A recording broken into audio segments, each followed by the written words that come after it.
My name is Jared Boyd. I'm a pastor in the Vineyard Movement, and I'm the founder of the Order of the Common Life. And something that I've been thinking about recently is there's this little verse towards the end of the letter of Jude, which itself is a bit of a strange little letter. It doesn't get a lot of attention. It's nestled at the end of 3 John and before the book of Revelation, which is the last book of the Bible. But Jude writes a letter warning the church about the temptation that some leaders are falling into, rebelling against God, doing ministry for the sake of wealth, and leading others astray. And then he pivots and he provides an antidote to all of this. And he says that even though there are people behaving badly, he says, I want you to keep yourself in the love of God. And so the question that I've been asking a lot of is, how do we actually do that? So we all know that God loves us theoretically, theologically, we know that God loves us, but Jude seems to indicate that there's some active participation on our part that keeps us in the love of God. It echoes some of what Jesus teaches in John 15 about abiding in him as a branch is connected to a vine. Keep yourself in the love of God. That's really active. And so Jude says it's really important to keep yourself in the love of God.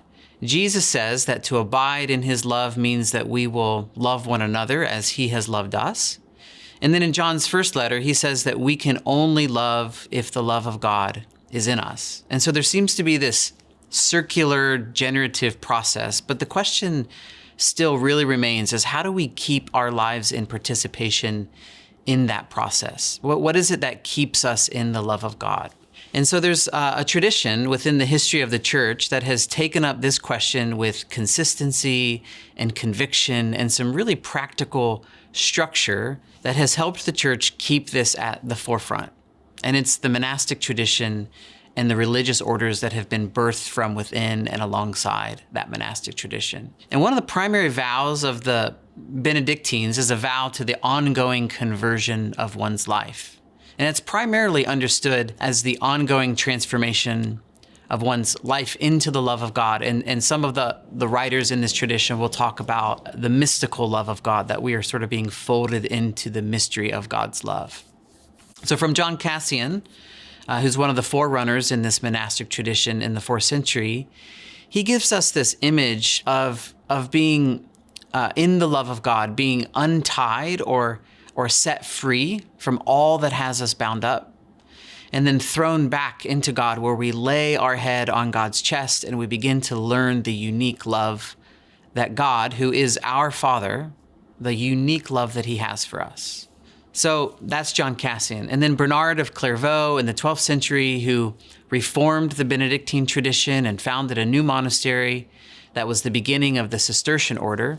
He talks about the practice of humility, which is the purpose of a rule of life, by the way, that in humility, we would discover how great our need of God actually is. And so what we discover is how great God's love and grace is for us.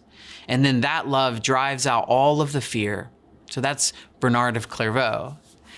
And then later in the 16th century, we come to Ignatius of Loyola, who improvised the tradition. And he took on this role of training priests in these spiritual exercises. And he trained them to be so caught up in the love of God, to be so present to their own real experience of the way that God has been loving them and is loving them and will continue to love them, that out of the love of God, the priests would freely make an election to serve Christ in the world. So it seems to me like the monastic tradition and the work of religious orders, they've been stewarding really well, both theologically and practically, what it looks like to keep oneself in the love of God. And the question that I'm asking and trying to give an answer to is, what might it look like to reimagine this tradition, the tradition that brought us the Cistercian monasteries where Thomas Merton lived out his own vocation, the tradition that brought us the Franciscans and the Dominicans and the Society of Jesus? What does it look like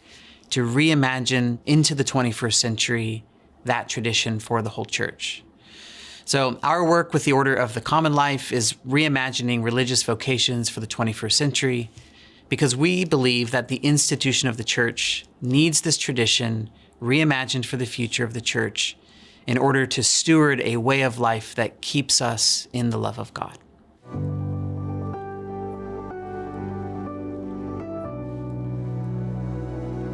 one of the ways that we keep ourselves in the love of God is through the practice of solitude and silence. And, one of the things that is obvious and is, I think, really on the increase in the way people are thinking about this is that you hear people talk about solitude and silence and rest and Sabbath a lot these days in the life of the church.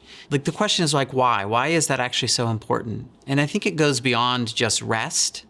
But what happens when we sit quietly before God is, and I don't know what silence is like for you, but for me, what tends to happen is that when I come before God in quiet and alone, all of the stuff sort of rises to the surface in me. All of the anxiety that I'm facing, all of the fears that I'm trying to work out, the slights of relationship that I'm worried about, and I become present to what's actually happening underneath the surface. And so the tradition of the practice of solitude, for example, is allowing that stuff to surface in a way that we're able to bring that into the presence of God and to really watch God love us in the most difficult and intimate and struggling places in our life. But in order to be present to the love of God doing that, we have to first become present to all of that stuff. And in order to do that, we need to slow down and get quiet.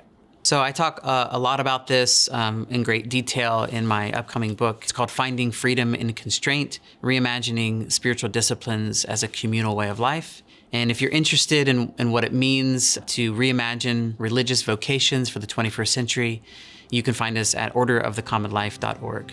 And we'd love to steward a conversation with you about that.